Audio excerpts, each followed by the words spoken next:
ओ मुसलमानेर सन्तानेरा मर्द मुजाहिद तेरी हाथ में तस्बीह तो है लेकिन तलवारी कहाँ है। ओ मर्द मुजाहिद ओ मुसलमानेर सन्तानेरा माথায় রাখো রাসূলের সুন্নাত হিসাবে পকেটে তো মিসওয়াক রেখেছো, রাসূলের সুন্নাত হিসাবে পকেটে তো তুমি তাসবিহ রেখেছো, কিন্তু ও মর্দ মুজাহিদ দিনকে বুলন্দ করবার জন্য তোমার হাতের তরবারি কোথায়? তোমার হাতের তরবারি কোথায়? তোমার হাতের তরবারি নাই।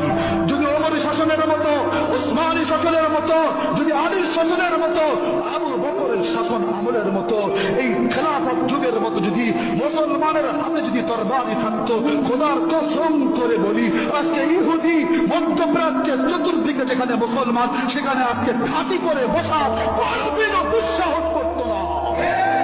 দুঃসাহস করেছে কেন জানেন?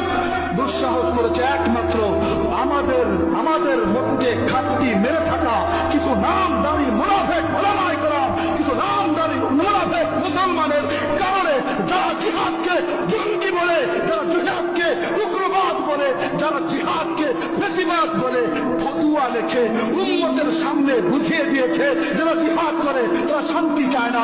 এই জাতীয় ফতুয়ার মাধ্যমে যারা মুসলমানদের মেধাকে ধোলাই করে এবং শান্তিকামীর স্লোগান বলে যারা হাতে আর মেসওয়াক আর পকেটে তাসবিহ ঝুলাই দিছে, অস্ত্র নামায় দিছে, একমাত্র এই সকল মুনাফিকদের কারণে আজকে আমাদের মধ্যপ্রাচ্যের মধ্যে মুসলমানের ভূমি ফিলিস্তিনের জমিতে আজকে ইহুদি ঘাঁটি মারতে পেরেছে, নচেত কোনোদিনও সম্ভব হতো না। কি বলে ঠিক না বেঠিক? এটার জন্য আমাদের মধ্যে থেকে কিছু ঘাপটি মারা মুনাফিকরাই হলো দায়ী। ও মুসলিম সমাজ, ও মুসলমান সমাজ, আল্লাহ রাব্বুল আলামিন কোরআনের মধ্যে বলেছেন আমিনু কামা আমানান নাস। সাহাবায়ে কেরাম যেভাবে ঈমান এনেছে ঠিক তোমরা ওইভাবে ঈমান আনো। ওই ঈমান আনার নাম শুধুমাত্র নামাজ পড়া নয়, ওই ঈমান আনার নাম শুধু রোজা রাখা নয়, ওই ঈমান আনার নাম শুধু হজ করা নয়, ওই ঈমান আনার নাম শুধু দাড়ি রাখা নয়, ওই ঈমান আনার নাম শুধু দুরূদ শরীফ পাঠ করা নয়, ওই ঈমান আনার মধ্যে এটাও আছে মানুষের বিরুদ্ধে তরবারি উত্তোলন করা। কিন্তু মুসলমান ইতিহাস তো সব পড়ো, মিঠে মিঠে আমাদের সুন্নাত খোঁজো, অথচ আল্লাহ রাব্বুল আলামিন কোরআনের মধ্যে বলেছে আম হাসিবতুম আন তাদখুলুল জান্নাতা ওয়ালাম্মা ইয়াতিকুম মাসালুল লাযীনা খালাউ মিন ক্বাবলিকুম মাসাতহুমুল বা'সাউ ওয়াদ-দাররা ওয়া যুলজিলু হাত্তা ইয়াকুলার রাসূল ওয়াল্লাযীনা আমানু মা'হু মাতা নাসরুল্লাহ আমানু মা'হু মাতা নাসরুল্লাহ।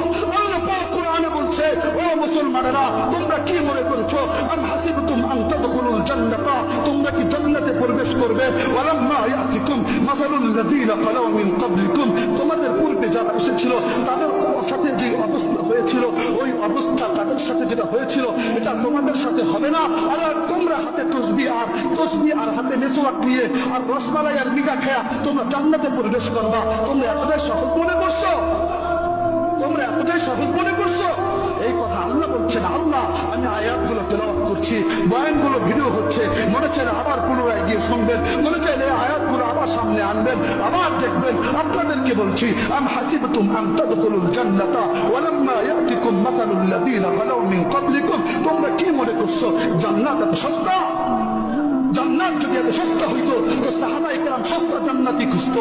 কেউ চাইতো না নিজের ভাই তার ভাই বিরুদ্ধে তরবারি ধরতে, কেউ চাইতো না নিজের মাতৃভূমি মক্কা ত্যাগ করে মদিনায় চাইতে, কেউ চাইতো না নিজের বাবার বিরুদ্ধে তরবারি ধরতে, কেউ চাইতো না নিজের সম্পত্তি বাড়ি ঘর সব কিছু ত্যাগ করে মক্কার জমিন থেকে হাবশা হিজরত করতে। করেছে কেন? ইসলাম আর জান্নাতে যাওয়া এত সহজ নয় মুমিন, এত সহজ নয় যতটা সহজ আপনি আমি ভাবছি।